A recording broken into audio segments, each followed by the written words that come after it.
Hello guys, ইদানিং কিছু ছেলেদের লক্ষ্য করতেছি তারা টাকনুর নিচে কাপড় পরে, প্যান্ট পরে, লুঙ্গি পরে, অনেক কিছু পরে, কিন্তু এটা আসলে ঠিক না।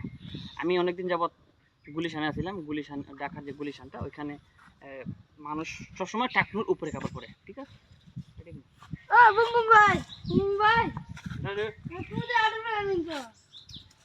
আটের উপরে প্যান্ট আমি দেখছি অনেকে কিনতে। গুলিশানা ছিলাম, গুলিশান অনেকেই ভদ্র লোক মানুষ, কোটিপতি মানুষ এই টাকনুর উপরেই প্যান্টটা কিনতে সবসময়, ঠিক আছে? তুই গুলো জানাস না, তুই যে একটা আসুদা মানুষ, আন্ডারস্ট্যান্ড, ইউ বেটার আন্ডারস্ট্যান্ড। আপনি কোথায় আছেন তো? আমি এই যে গুলিশান থেকে, ঢাকা গুলিশান। গুলিস্তান না গুলিস্তান?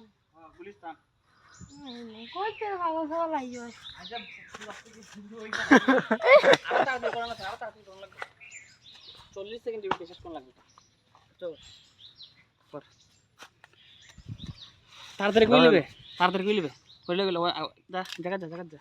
তুই আলে কবে করতে গেছেন? আপনি তো নিজে, আপনি তো দেখা যায় আটুর উপরে, আমি কুমা আটুর উপরে, রেডি রেডি রেডি রেডি